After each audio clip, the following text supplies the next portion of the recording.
Breaking news చూస్తున్నాము. కాంగ్రెస్ రాష్ట్ర వ్యవహారాల ఇన్ఛార్జ్ మీనాక్షి నటరాజన్ కు బిగ్ షాక్ అని చెప్పుకోవాలి. మీనాక్షి నటరాజన్ ఆమె రాజ్యసభ సీటు కోసం వేసిన నామినేషన్ ని ఎలక్షన్ కమిషన్ తిరస్కరించింది. తెలంగాణలో క్రిమినల్ కేసులు ఉన్నట్టు దానికి సంబంధించిన వివరాలను అఫిడవిట్లో వెల్లడించలేదంటూ ఈసీకి బీజేపీ ఫిర్యాదు చేసింది. ఎలక్షన్ కమిషన్ వాటన్నిటిని క్షుణ్ణంగా పరిశీలించి అలాగే మరో పక్కన ఆస్తులకు సంబంధించిన వివరాలు కూడా వెల్లడించలేదంటూ బీజేపీ ఆరోపణలు చేసింది. మొత్తం మీద ఈ రెండు విషయాలని ఎలక్షన్ కమిషన్ పరిగణలోకి తీసుకుంది. ఆమె నామినేషన్ని ఇమీడియట్గా రిజెక్ట్ చేసింది. మధ్యప్రదేశ్ నుంచి మీనాక్షిని రాజ్యసభకు కాంగ్రెస్ ప్రతిపాదించింది.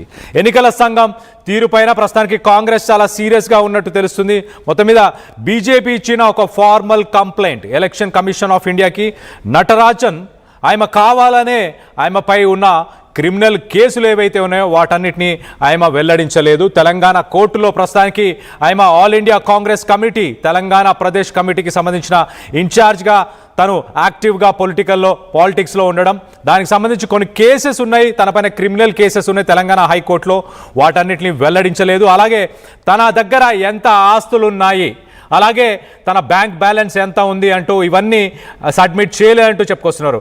Under section 125A representation of the people's act చాలా క్లియర్గా చెప్తుంది. క్యాండిడేట్స్ అందరూ కూడా ఎవరైతే నామినేషన్స్లో ఉన్నారో పాల్గొంటున్నారో వాళ్ళందరూ 100% ట్రాన్స్పరెన్సీని మెయింటైన్ చేయాలి. వాళ్ళపైన ఎలాంటి క్రిమినల్ కేసెస్ ఉన్నాయో అలాగే వాళ్ళకి సంబంధించిన ఆస్తుల వివరాలు ఇవన్నీ కూడా ఖచ్చితంగా ప్రొవైడ్ చేయాల్సిన అవసరం ఉంటుంది.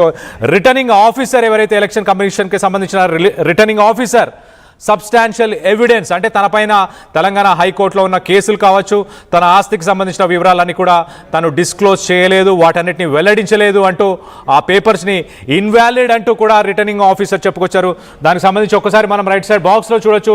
బీజేపీకి సంబంధించిన లేఖ ఇది ఎలక్షన్ కమిషన్కి వాళ్ళు పంపించిన లేఖగా కనిపిస్తుంది. సో మొత్తం మీద దీనిపైన ఎలాంటి రియాక్షన్ ఉంది ప్రస్తుతానికి లేటెస్ట్ అప్డేట్ కూడా తెలుసుకునే ప్రయత్నం చేద్దాం.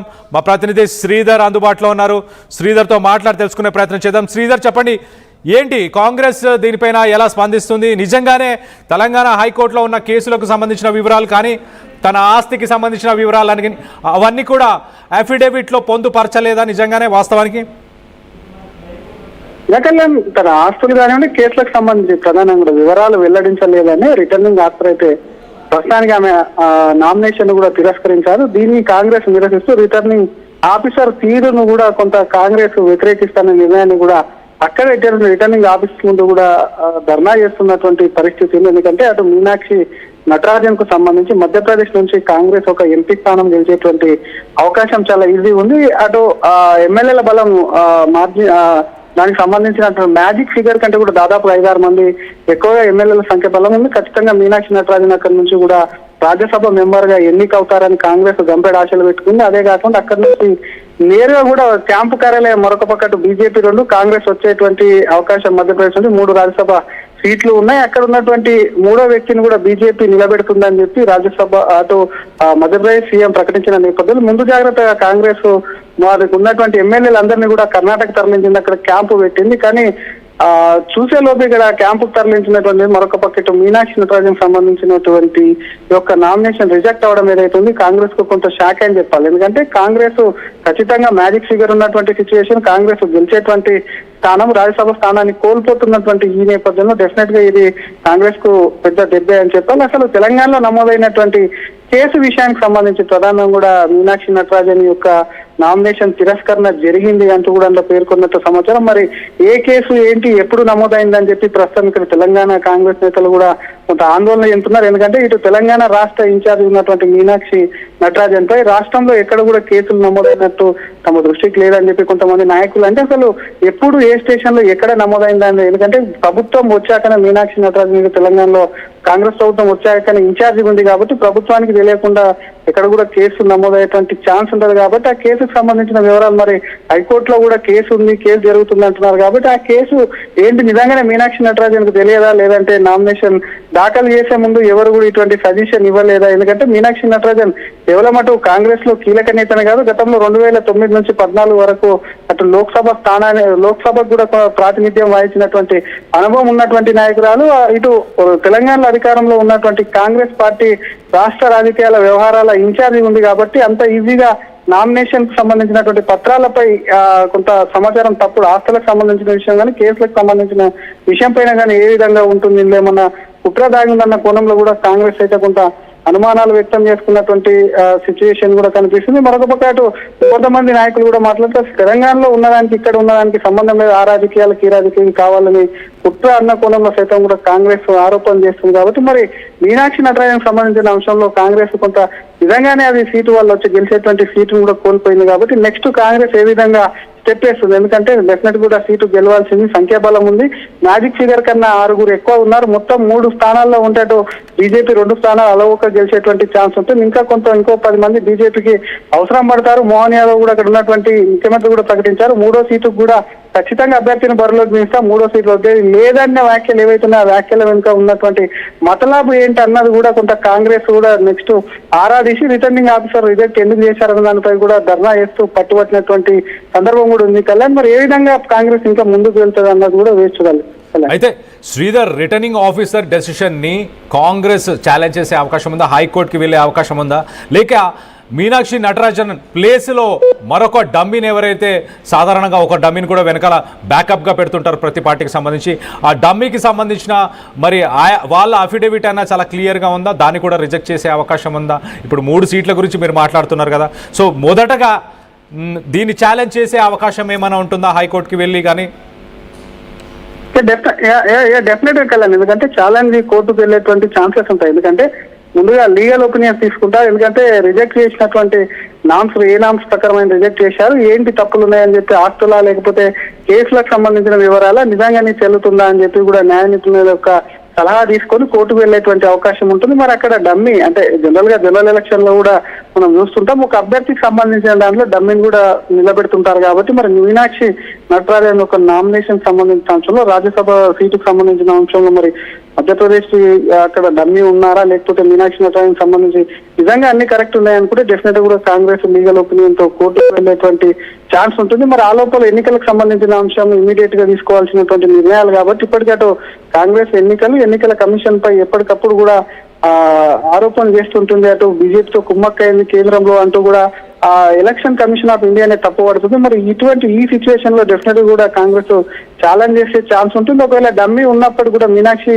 నటరాజన్ సంబంధించి తెలంగాణ రాష్ట్ర ఇన్ఛార్జ్ ఉంది, అటు దేశ రాజకీయాల్లో కాంగ్రెస్ సంబంధించినటువంటి దాంట్లో కీలకమైన నాయకురాలిగా ఉంది, కాంగ్రెస్ లో కీలక పాత్ర పోషిస్తుంది. కాబట్టి డెఫినెట్ గా మీనాక్షి నటరాజన్ యొక్క సభ్యత్వం నామినేషన్ కు సంబంధించినటువంటి అంశాన్ని కూడా ముందుకు తీసుకెళ్లే లీగల్ కూడా ముందుకు వెళ్ళేటువంటి ఛాన్స్ ఉందని చెప్పొచ్చు కళ్యాణ్.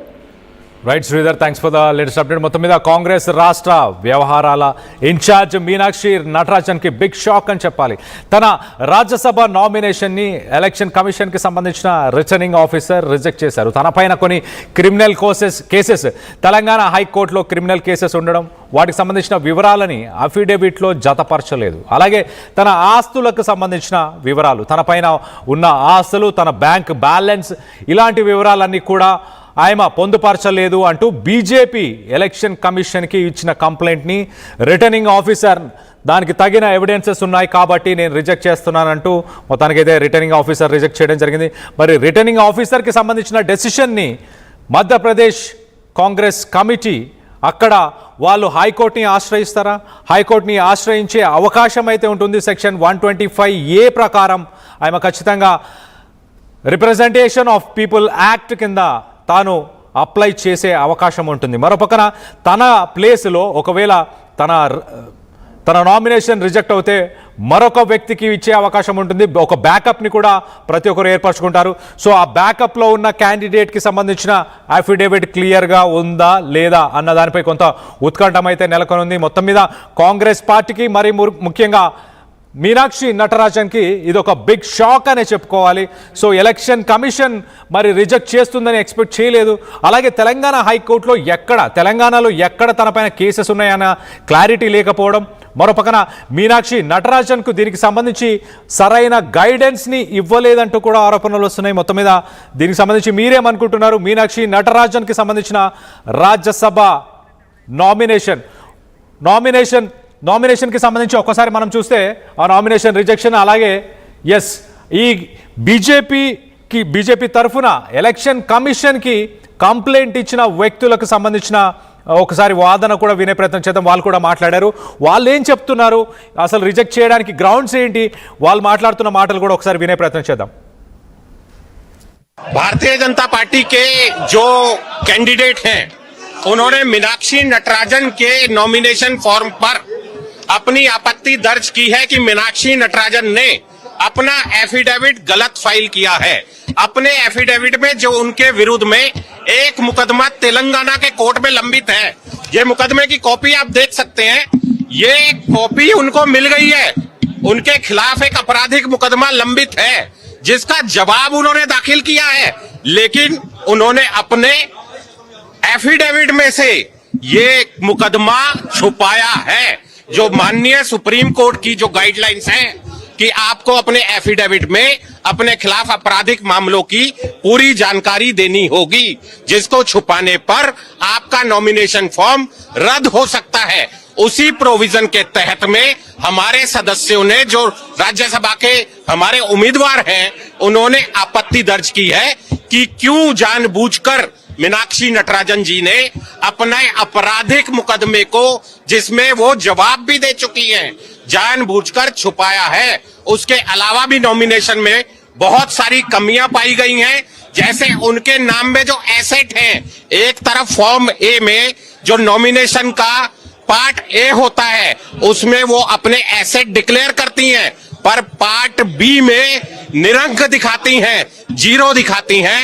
तो इसका मतलब साफ है वो कहीं ना कहीं एफिडेविट में अपने खिलाफ क्रिमिनल केसेस को कंसील कर रही हैं। वो पूरी तरीके से अपने इमूवेबल एसेट्स को कंसील कर रही हैं, जो कानून के तहत गलत है और कानून के